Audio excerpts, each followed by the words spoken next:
Beyond all of the historical and archaeological information I encountered in Babylon, there were two specific things I needed to find. I even darn near dragged the director of the entire site to help me locate these two important artifacts. When we found them, he agreed to do an on-camera explanation for us. Did you know that within the walls of Babylon that there are bricks that boast?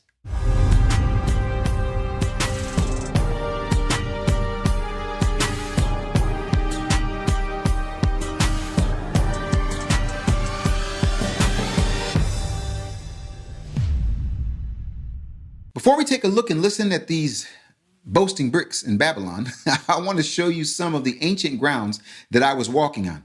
I always like to give a little perspective of where I am with my trusty camera. Where I was standing, I could see Saddam Hussein's palace on the distant hill.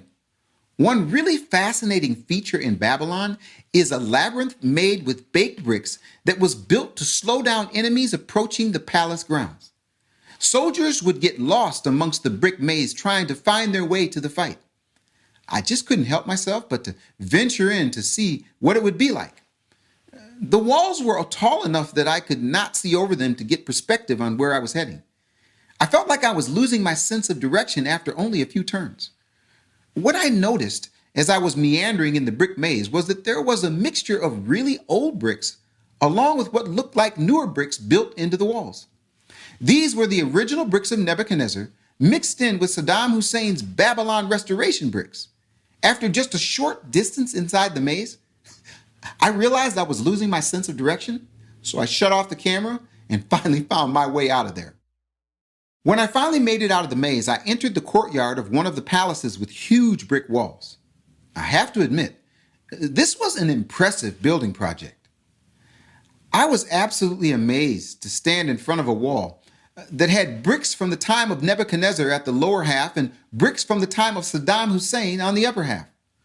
When I looked closer, I saw some ancient script on a bunch of the bricks scattered within the wall. This is when I grabbed the director of the Babylon archeological site and asked him to translate for us what the bricks were boasting about. This is original writing. It's wrote by cuneiform, scribe, and Babylonian language, and its general translation says that Nebuchadnezzar reconstructed this hall, throne room, for his life and life of his sons and generations, and constructed this to get satisfactions of his chief god Marduk. After he gave his translation of the Nebuchadnezzar brick, I saw other bricks with a different Arabic script. So this is the brick of Saddam Hussein. It is also similar. Each 1,000 separated on the walls of the new walls of the Southern Palace. The translation, it is written by Arabic, and the translation say that at the time of the Victorians, Saddam Hussein, President of Republic of Iraq, great guardians of Iraq, and he's rebuilt its civilization and culture. He achieved reconstruction of this by two stages in 1987 till 1988. This palace, which was reconstructed by King Nebuchadnezzar in 605 BC. Whoa. The truth of the matter is that King Nebuchadnezzar was an amazing brick baker and builder, and he didn't mind boasting to let us know just how much of a master builder he was. So when Saddam Hussein came up with his harebrained idea that he was the reincarnated Nebuchadnezzar, he decided to emulate his hero in every possible way, including stamping bricks that boast about his building prowess. What is amazing, however, is that I have seen some ancient bricks that were pulled from the grounds of Babylon that are now sitting on display in museums around the world. Here's a picture of a famous brick inside the British Museum I saw that had me mesmerized. It says, Nebuchadnezzar, the eldest son of Nabopolassar, king of Babylon am I. One of the builders even added his name Zabina on this brick. There's one more brick that boasts that was discovered in Babylon that is in the British Museum that I would like to read. It says, I am Nebuchadnezzar, king of Babylon, the exalted prince, the favorite of the god Marduk, the beloved of the god Nabu, the arbiter, the possessor of wisdom who reverences their lordship, the untiring governor who is constantly anxious for the maintenance of the shrines of Babylonia, the wise, the pious, the son of Nabopolassar, king of Babylon. To Marduk, my lord, I make supplication. O eternal prince, lord of all being, guide in a straight path the king whom thou lovest and whose name thou hast proclaimed as was pleasing to thee. I am the prince, the favorite, the creature of thy land. Thou hast created me and entrusted me with dominion over all people. According to thy favor, Lord, which thou dost bestow on all people, cause me to love thy exalted lordship. Create in my heart the worship of your divinity and grant whatever is pleasing to thee because thou hast my life. By thy command, merciful Marduk, may the temple I have built endure for all time, and may I be satisfied with its splendor. In its midst may I attain old age, may I be sated with offspring. Therein may I receive the heavy tribute of all mankind, from the horizon of heaven to the zenith. May I have no enemies. May my descendants live forever and ever and rule over the people. Surely it is this spirit of Nebuchadnezzar who built the golden statue that he demanded everyone to worship. I absolutely love the story in the book of Daniel about Shadrach, Meshach, and Abednego who said no. Let's just take 5 minutes to reacquaint ourselves with this epic Bible story. Just do as they say. Will we ever return to Jerusalem? Jeremiah promised that one day we would. In the meantime, what do we do? Just bow our heads and serve this monster? I can't do it anymore. Think about our people, Azariah. As long as we're in the king's court, we can help them. Imprisoned or dead, we can't. Nebuchadnezzar destroyed God's temple, forced us into exile. My name is Azariah, he who is helped by God. Well, I call upon God to help me now. He'll kill you if you won't bow.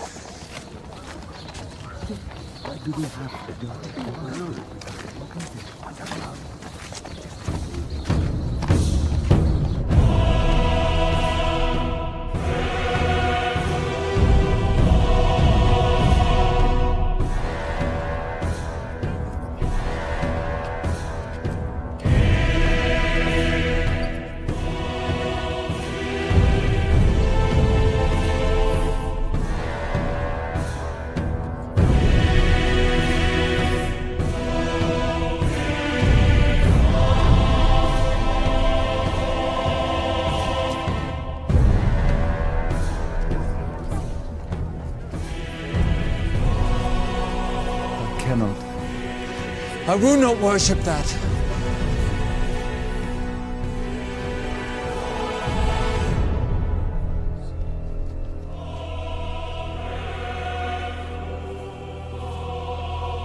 No!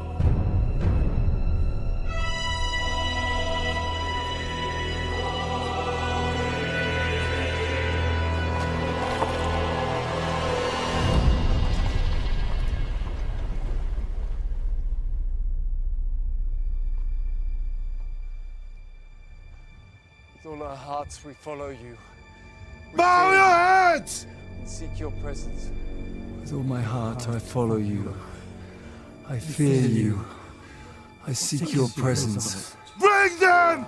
Oh, my friends, your faith will be tested now. Daniel!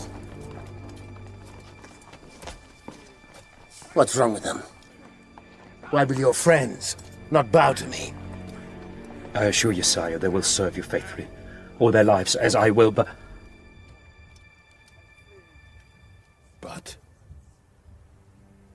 But they will only worship God.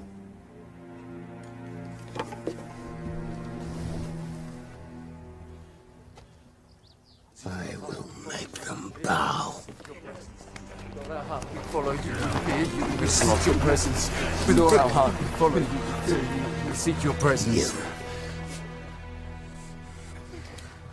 When we wish to bend something that is hard and unyielding, what do we do with it? We put it into the fire. Majesty, Take him! Fear you, and we seek your presence. Burn them! Majesty, no! Burn them! One! Two! Bring oil! Come! Fire!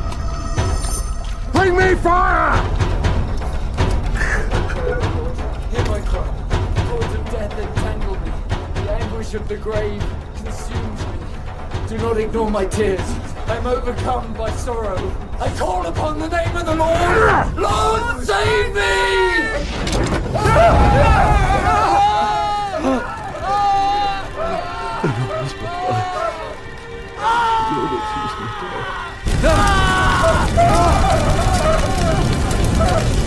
My enemies will be done.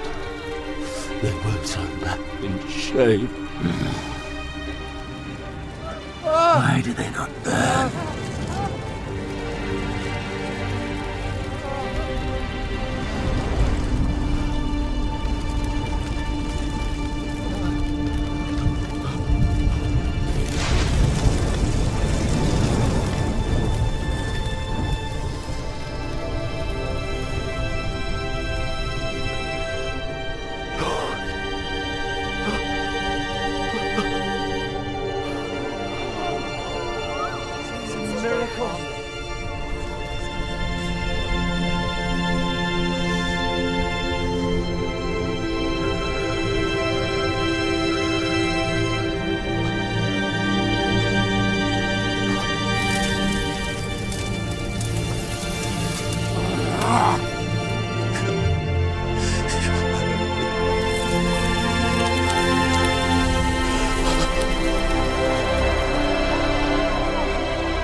People of Judah, rise! God is with us! He's with us! God is with us. As I was working on this episode, I happened to see an image from the 2024 Oscars. For some reason, the huge gold statue on stage behind the host gave me a weird feeling about what that golden idol represented. As I was walking amongst the walls, I could hear thousands of bricks built into the massive walls boasting about their builders. Both Nebuchadnezzar and Saddam Hussein fell prey to believing that they were unaccountable for their words and deeds that found their way into the presence of the one true God in heaven, who weighs man's acts on earth. 1 Samuel chapter 2, verse 3 says this: "Boast no more so very proudly. Do not let arrogance come out of your mouth. For the Lord is a God of knowledge, and with him actions are weighed." The longer I walked around ancient Babylon, the more biblical images came to mind. I still want to unpack a bit more while here, so the next episode is titled The Writing on the Wall. Oh, and the Iraq Unpacked Plus episode introduces us to the woman behind the creation of modern Iraq. I titled it Modern Mesopotamia's Mama. Enjoy.